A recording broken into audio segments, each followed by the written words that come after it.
Hello అందరికీ ముందుగా అందరికీ తొలి ఏకాదశి శుభాకాంక్షలు. సో మేమైతే ఈరోజు తొలి ఏకాదశి రోజు మేము టెంపుల్కి వెళ్ళామన్నమాట. Varahi temple and Ashtalakshmi temple.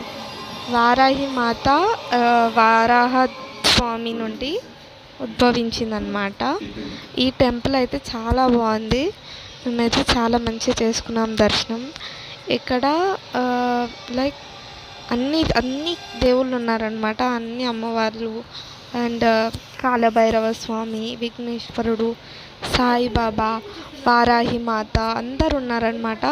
So మాకైతే దర్శనం బాగైంది. మేము తొలి ఏకాదశి రోజు చాలా మంచి దర్శనం చేసుకున్నాం అనమాట. సో ఇలా లోపలికి వచ్చేసినాక ఇక్కడ పూలు అవన్నీ అమ్ముతున్నారనమాట. ఇలా లోపలికి రాగానే ఫస్ట్ ఇక్కడ ఒక సైడ్కి ఒక టెంపుల్ ఉంటుంది. అందులో దేవుని మేము లోపలికి వచ్చేసినాక ఫస్ట్ ఇక్కడ కాలభైరవ స్వామి దర్శనం చేసుకున్నాం. తర్వాత విఘ్నేశ్వరుని దర్శనం చేసుకొని వారాహి మాత దగ్గరికి వెళ్ళామన్నమాట. ఇక్కడ క్రౌడ్ చాలా ఉండే. సో మేము చాలా బాగుంది టెంపుల్ అయితే. అండ్ క్రౌడ్ కూడా చాలా ఉండే. ఇక్కడ కూడా ఈ దేవుని కూడా దర్శించుకోండి. ఈయన కాలభైరవ స్వామి అన్నమాట. సో అందరూ దర్శించుకోండి. తొలి ఏకాదశిని ఆనందంగా జరుపుకోండి. మేమైతే ఒక హాఫ్ అన్ అవర్ ఆ టెంపుల్లోనే ఉన్నాం. దాని తర్వాత మేము పక్క టెంపుల్కి వెళ్ళామన్నమాట.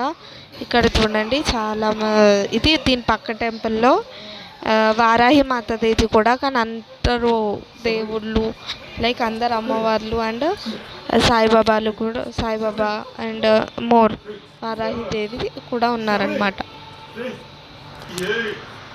మేము మంచి దర్శనం చేసుకొని దెన్ అక్కడ 2 minutes అక్కడ కూర్చున్నాం అన్నమాట. ఓకే, సో అందరు వారాహి మాతని దర్శించుకోండి.